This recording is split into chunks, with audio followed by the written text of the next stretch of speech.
आप देख रहे हैं एनएमटी न्यूज और आपको रखे सबसे आगे। विवेक विहार में अवैध रूप से चल रहे न्यू पॉइंट नर्सिंग होम में आग लगने की घटना को गंभीरता से लेते हुए उपराज्यपाल ने राजधानी में चल रही सभी निजी नर्सिंग होम की भ्रष्टाचार निरोधक शाखा एसीबी से जांच कराने के आदेश दिए हैं।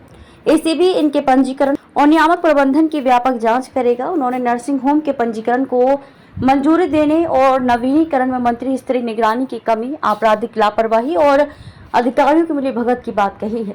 उन्होंने विवेक विहार की घटना के बाद मुख्यमंत्री और स्वास्थ्य मंत्री पर सिर्फ बयानबाजी करने और जिम्मेदारी से पल्ला झाड़ने का भी आरोप लगाया है। विवेक विहार में अवैध रूप से चल रहे baby care newborn nursing home में आग लगने से 6 नवजात की मौत हो गई थी। उपराज्यपाल ने उन्होंने कहा कि इस घटना ने दिल्ली के निवासियों के स्वास्थ्य और जीवन से सीधे जुड़े मामले में मंत्रियों की जिम्मेदारी पर गंभीर प्रश्न खड़ा कर दिया है।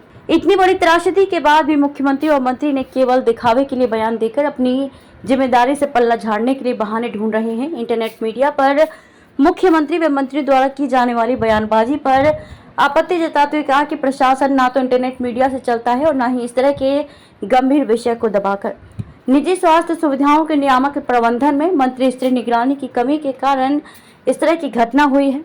अदालत की फटकार के बाद भी स्वास्थ्य मंत्री में सुधार नहीं। उन्होंने कहा कि अदालतों की फटकार के बाद दिल्ली सरकार के स्वास्थ्य मंत्री द्वारा सार्वजनिक स्वास्थ्य की घोर अपेक्षा की जा रही है। दिल्ली में सार्वजनिक स्वास्थ्य बुनियादी ढांचे की दयनीय स्थिति को लेकर अवमानना मामले में हाईकोर्ट ने स्वास्थ्य मंत्री और स्वास्थ्य सचिव को व्यक्तिगत रूप से उपस्थित होने के लिए कहा था। उन्हें क्लिनिकल एस्टेब्लिशमेंट पंजीकरण और विनियमन अधिनियम 2010 को लागू न करने के लिए फटकार लगाई थी। इसी वर्ष 4 अप्रैल को मंत्री ने अदालत में 4 सप्ताह के अंदर इसे लागू करने और राज्य सरकार द्वारा इस विषय में कानून बनाने की बात कही थी। 2 माह बाद भी ये कानून लागू नहीं किया गया। अधिकारियों ने अपनी जिम्मेदारी का निर्वहन नहीं किया। मुख्य सचिव को लिखे पत्र में उन्होंने कहा कि अधिकारियों ने अपनी जिम्मेदारी का निर्वहन नहीं किया। व्यापक जनहित में उन्हें इस मामले में हस्तक्षेप करने के लिए मजबूर होना पड़ा है। एसीबी अपनी जांच में ये आकलन करेगी कि कितने नर्सिंग होम बिना वैध पंजीकरण के काम कर रहे हैं। जिनके पास वैध पंजीकरण है वे दिल्ली नर्सिंग होम पंजीकरण अधिनियम 1953 और इसके अंतर्गत बनाए गए नियमों के तहत निर्धारित मानदंडों का अनुपालन कर रहे हैं या नहीं।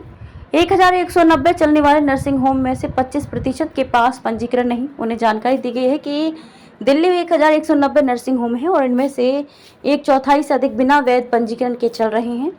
पंजीकरण के लिए आवेदन किए बिना भी नर्सिंग होम चल रहे हैं।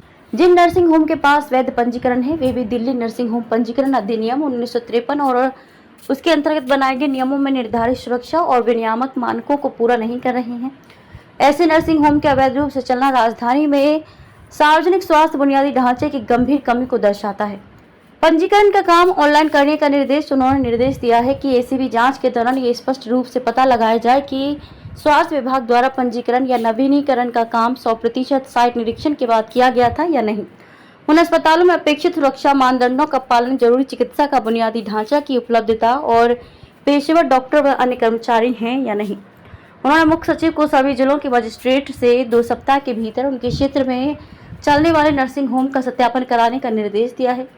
इससे पता चल सकेगा कि राजधानी में चल रहे नर्सिंग होम की वास्तविक संख्या क्या है। मजिस्ट्रेट सत्यापन के बाद मिली रिपोर्ट से की तुलना स्वास्थ्य विभाग की सूची से की जाएगी। उन्होंने मुख्य सचिव को पंजीकरण व नवीनीकरण का काम पूरी तरह से ऑनलाइन पोर्टल पर करने का निर्देश दिया और कहा कि उन्हें जानकारी मिली है कि अभी तक राजधानी में भौतिक रूप से ये काम किया जा रहा है।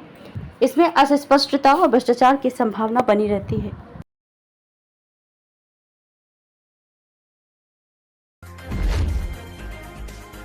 आप देख रहे हैं एनएमटी न्यूज और आपको रखे सबसे आगे।